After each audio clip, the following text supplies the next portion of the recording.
美国总统国家安全事务助理沙利文最新表示，台湾问题上是存在一种冲突风险，但我相信通过负责任的管理，我们可以确保这种突发事件永远不会发生。对此您作何解读呢？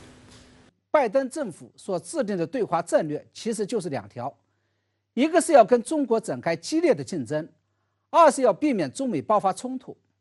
这里的冲突显然指的就是台海战争。然而在这种情况下，作为美国总统国家安全事务助理的沙利文却表示，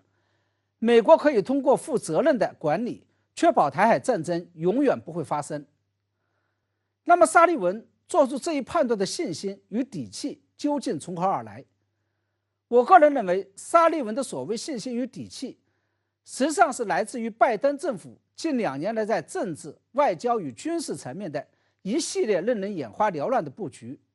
而从总体上面来说，我们又可以把它归类为拜登政府的一手软、一手硬两手政策。软的一手指的就是在政治层面，在相当大程度上照顾到了中国大陆的最大关切，也就是担心美国与蔡英文当局合谋推动台独，修正了特朗普与蓬佩奥执政时期在台湾问题上猛打猛冲的做法，不仅承诺会坚守美国版的一中政策，而且不再犹抱琵琶半遮面，明确提出了反对台独的主张。实事求是来说，由于中国大陆反分裂国家法已经明确界定了，中方只会在出现了台独的情况下，才会用非和平手段解决台湾问题。因此，美国的这一手的确是排除了台海开战的最大政治风险。硬的一手，这是企图以所谓的实力原则来阻吓中国大陆武统台湾，包括一个方面在外交层面进一步强化美日美澳军事同盟，组建美英澳军事同盟，以及构建美日印澳四方安全对话机制等等。另外一方面，则放手鼓励日本、澳大利亚与台湾当局扩军备战。拜登政府认为，在政治、外交与军事层面进行软硬两手布局之后，未来的台海局势将会在不独与不战两条红线之间维持现状。沙利文的所谓信心与底气，就来自于经过2年的谋划，拜登政府的这2条红线布局已经基本接近完成。至于美方一厢情愿的想法最终能否如愿以偿，我认为我们可以且行且观察。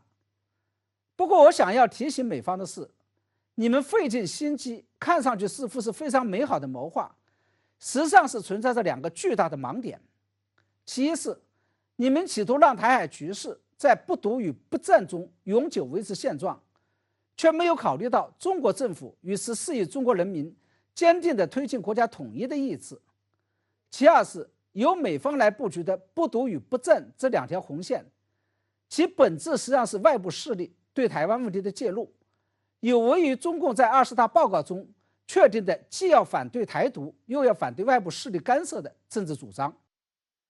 沙利文此次对台海局势的表态发生在美日领导人会晤前，两国还将在1月11号举行外长加防长的2+2会议。那么您认为美日两国如此密集的外交互动的目的究竟是什么呢？我认为毫无疑问，最近几年来，尤其是拜登就任美国总统以来，美日两国在外交与军事层面进行密集互动的核心目的，其实就是针对中国，尤其是针对台海局势。而且从最近2、3年美日外交与军事互动的轨迹来看，他们实际上是采取了非常清晰的3步走战略。第一步就是进一步确定了要在外交层面深化甚至再造美日同盟，与在军事上构建美日攻守同盟的战略。第二步就是要将深化相关战略落实为两国的政策甚至是法律。第3步就是要将这些大战略、政策与法律落实为实际上的行动。那么从目前情势来看，美日两国的第1步与第2步计划基本上都已经实现了。2021年4月，时任日本首相菅义伟访美与拜登总统共同发表的美日联合声明，下的就是第1步棋。